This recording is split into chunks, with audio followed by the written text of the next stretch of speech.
如果你即将毕业，或是你也曾经有没过这样的经历：凌晨3点，宿舍台灯还亮着，盯着电脑屏幕，第27次修改简历，鼠标在提交上旋了10分钟，最后咬咬牙点了下去。关掉电脑的瞬间，妈妈发来语音：公务员报名下周就截止了，你表姐去年就上了岸，现在的工资是……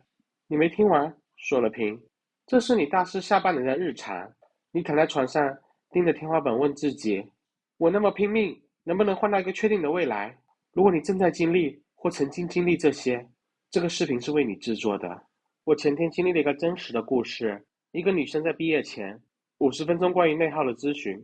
她和你一样，曾经是奖学金名单上的名字，是父母口中别人家的孩子，但现在她站在人生的十字路口，每个方向都像是被迷雾笼罩。她问我，明明我已经拼尽了全力，却只能抓住一个保底，这不是她一个人的困境。2025年，中国将有1222万高校毕业生，我们这一代人正在集体经历一场成年礼的暴风雨。你知道吗？社会给我们设定了精确的时钟：22岁毕业，25岁稳定，30岁成家。但没人告诉我们，当经济增速放缓， AI 取代岗位，学历加速贬值时，现在的社会时钟似乎已被卡死。让我们进入正片。2025年的毕业季，图书馆的闭馆铃声响了。你合上考公的真题集，看着倒计时17天，突然发现手指在颤抖。3个小时前，导师在群里催论文的终稿最后一次的修改机会。2个小时前，实习主管发来消息，转正的名额正在缩减。此刻，手机屏幕上是妈妈转发了一条公众号文章：30岁前考不上编制，人生就完了。你抓起书包冲出图书馆，北方冬天的风像刀一样刮在脸上，但比风更冷的是心里那个声音：为什么所有事情都堵死在这一年？这种集体性焦虑有个学名：社会时钟困境。当时间越是临近22岁这个时间点，焦虑和压力越是蔓延。2025年，1222万高校毕业生同时投入就业市场，这意味着什么？每天投出30份简历，可能就要和4万个同龄人竞争。考研提高1分，就会被1000个同样选择的人稀释成小数点。你为考公刷完3万道题，只是千人考场的又一个标准化代码。但比数字更残酷的是情绪。明明已经焦虑到崩溃，却不敢和父母哭诉，因为电话那头会说：别想太多，先考上编制。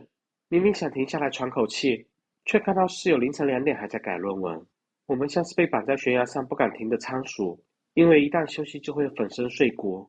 这种自我撕裂不是你的错，我们从小就被训练成乖学生，按标准答案活着，却在毕业这一刻被告知，人生是开放式命题。这种断崖式转变，像是习惯了泳池游泳的人直接跳进了长江。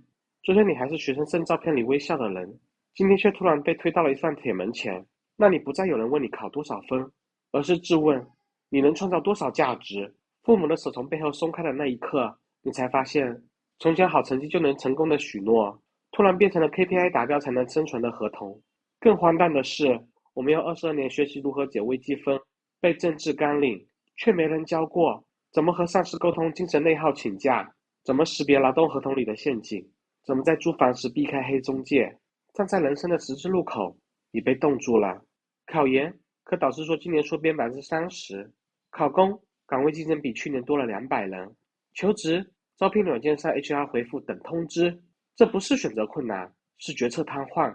像是超市货架上有100种矿泉水，你反复对比成分表2个小时，最后渴到晕倒也没喝上一口。而我们的父母还不断加码：国企稳定，体制内体面，读研才能翻身。他们不知道的是，这些曾经的标准答案，正在 AI 取代会计、翻译、客服的新闻里碎成了一地玻璃渣。有人说，我们像被推下悬崖的雏鹰，不会飞就会死。但事实是，这个悬崖是人工造的。教育系统用18年教会了我们飞行，却在毕业这天撤走了所有气流。家庭用过度保护折断了我们的翅膀，却自问：你为什么不能乘风飞起？现在，我作为过来人，给出几条不痛不痒的建议，有需要的同学可以参考参考。建议一：撕掉人生的剧本，成为自己的编剧。父母那代人的人生剧本，写于经济高速增长期，考编进国企，买房稳挣是通用公式。但今天，AI 一天能淘汰10种职业，房价收入比超过20:1时，他们的经验手册早已失效。这不是背叛，是生存。如果父母催你考公，请你告诉他们，2025年某省平均的竞争比是87:1，但 AI 缺口岗位60万。重点不是对抗，是拿到人生的导演权。每天花点时间写日记，抛开所有的应该，只问我想成为谁。在这个连父母都迷茫的时代里，或许我们可以绕过他们，直接去寻找人生答案。建议二：从孤军奋战到军团作战。焦虑的解药不是答案，而是同行者。立即做3件事：混进几个圈子，行业前沿，跨界创新，心理互助。找到人生的样板，追踪多个超过35岁的前辈，看看他们的人生转职轨迹。制定3年的实验计划，前12个月试错，中间12个月聚焦，最后12个月迭代。记住，2025年1222个毕业生是竞争对手，也是潜在的盟友。建议3：用深耕来对抗不确定。年轻的最大特权不是时间，是容错率。22岁改行烘焙，失败的成本只是半年时间。35岁改行，代价可能是房贷断供。当1222万人同时站在悬崖边，当我们把彼此的手腕扣成锁链，悬崖就成了通往星空的梯。这条视频如果有1%触动了你，请点赞让它存活下去。